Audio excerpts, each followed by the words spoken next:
At this very moment, which silver squeeze version are we in? Was it 2.0, 3.0, or 4.0?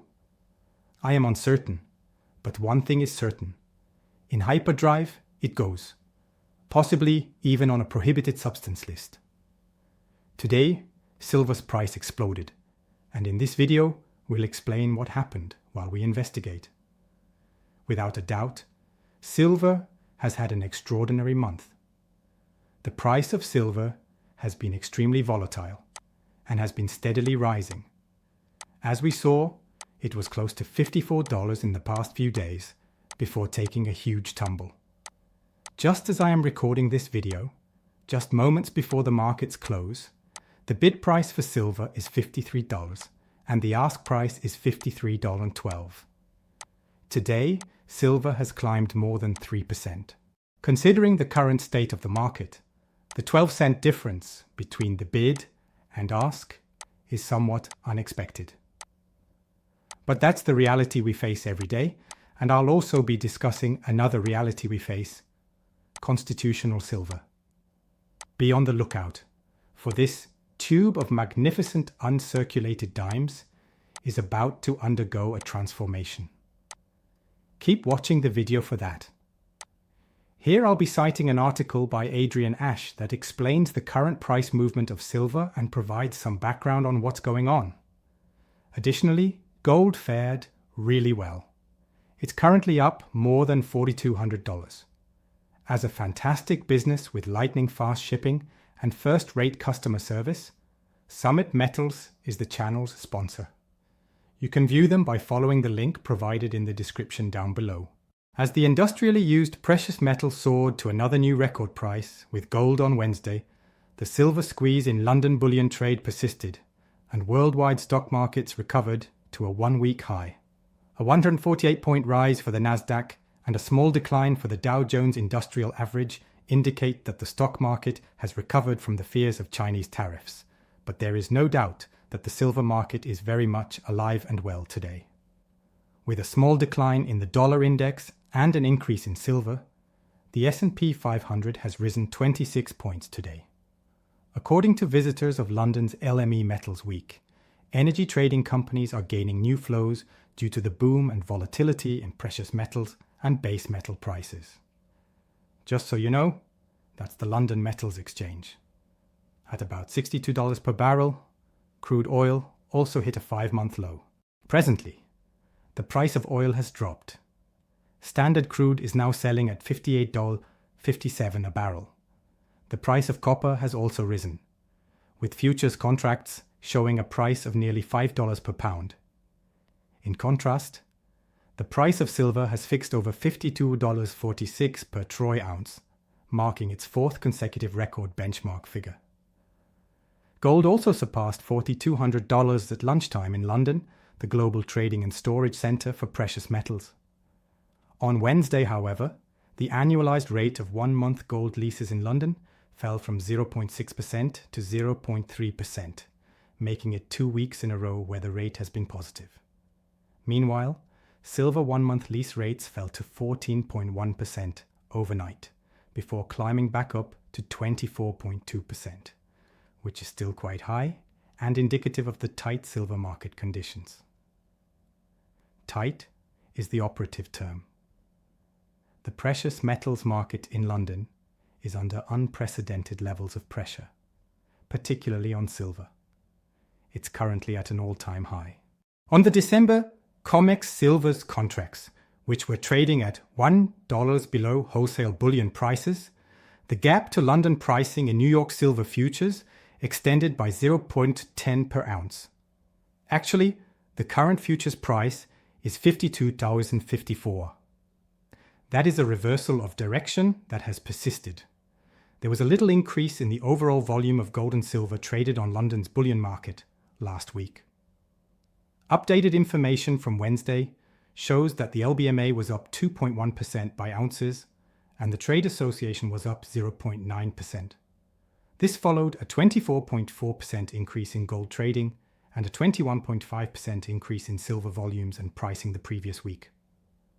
They are attempting to expedite the process of silver's entry into the LBMA by having it transported via planes. Even while there is some relief, I still have no idea if they will be able to make it. Here, I'm picking up on little snippets. Obviously, though, it won't be enough to keep silver prices below $50. The truth is that it keeps going uphill from this point on. So, basically, it's getting tighter and people are responding by attempting to get in. As the silver market fluctuates, they are acquiring positions. Contrast this with the bullion market, though. We are currently learning the hard way that refiners do not take all silver. They are accepting, and I may or may not have read the most recent news there. If you're looking for unrefined or non-999 pure silver, you're in for a long wait.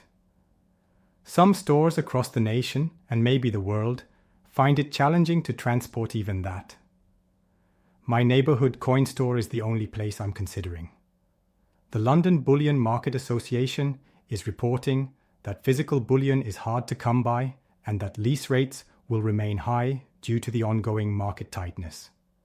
Even if COMEX is also worried, a significant amount of silver is still listed on COMEX. Thus, I do not perceive it as a very pressing issue, but we will maintain our vigilance to observe any developments. However, the current state of silver is fascinating to observe. This, however, will not last forever. The duration of its duration is unknown to me. There are those who believe it may continue into the new year. In my opinion, the likelihood is low. Nonetheless, the market will return to normalcy at some point. My prediction is that the following events will involve a price consolidation, followed possibly by an upward movement. I need to evaluate and determine those figures on my own before I can provide you my view. In any case, we're here. I'm still in the process of gradually increasing my silver holdings. This small tube of uncirculated dimes was initiated by me. As for the dimes and constitutional silver, my neighborhood coin store still gets a few of them.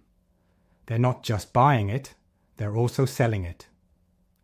But I don't think there are nearly as many people looking to sell constitutional silver as there are to buy it. If some stores aren't even carrying it anymore, it's undoubtedly sold all over the nation. Not everyone is. Keeping your constitutional silver is something I highly recommend. As firmly as I did before, I believe in it now. However, it becomes quite challenging if you are unable to sell it. Additionally, you should constantly evaluate the scenario to see if there is anything you can sell. To this tube, we will be adding 6 silver uncirculated dimes. Also, we're going to remove one from this 2x2 and insert it into that tube immediately. Just because it's not wrong, right? Why not savor the moment? Yesterday, when silver was trading at roughly $52 per ounce, I paid the same amount for these. Thus, under spot. Spotless back then and spotless now. Today is an excellent day to acquire silver under spot. That much is certain. That much is certain. This dime is where we'll start. Liberty dime with winged wings. The most affordable and diminutive kind of silver available. These typically fetch a little premium at the coin shop near me. However, they possessed a few undiscovered caches of it. I was even granted permission to peruse their inventory in order to augment this tube at the standard constitutional pricing. Another one is there then, I will include that. Lastly, we have this small. Dime bags are usually a hit with me. Sure thing, I adore my dime bags no matter what. While I take out the penny bags, I can't help but listen to some Pantera. Plus, I'd rather have that reference than one about drugs. The only things that are genuinely expensive at the moment are leasing rates and the pressure. So, that's not high on weed, but rather steroids. All right then, and such it is. And add it to the tube. This is nearly half full. At this pace, we'll observe the outcome. However, a small supplement to that. As a result, Silver prices have risen substantially today, making it yet another thrilling day for the silver market. Plus, they've backed off a bit since then. The highest price silver reached today was $53.23. Earlier in the day, we witnessed that peak. It is, however, significantly pushed back as the trading day nears its end. The current gain is only 146. 2.85% is a significant increase, without a doubt. However, the auction is set at 53 or to 1 with a bid of 52.89 per unit. There is no doubt that these are still quite respectable figures. A huge win, and a sign that this time is different, in my opinion, is every day when you see a price above $50. Moreover, inflation is likely supporting silver prices despite the pressure. As a result, we may expect to see larger and higher support levels, and I believe that is what is holding up some of these prices. And this has happened before in the silver market's history due to inflation. Concerns about geopolitical tensions, potential interest rate reduction in the future, and everything else we've covered previously are all still driving up silver prices. That much is certain. However, inflation is another factor that is strengthening and supporting this silver bull run. That is why I have been looking forward to it with such anticipation this year. In the space provided below, please share your opinions with me. It is my sincere wish that you have derived anything useful and instructive from this video. Any and all of you who have tuned in, I could not thank you enough. Your rating, sharing, commenting, and subscribing would mean the world to me.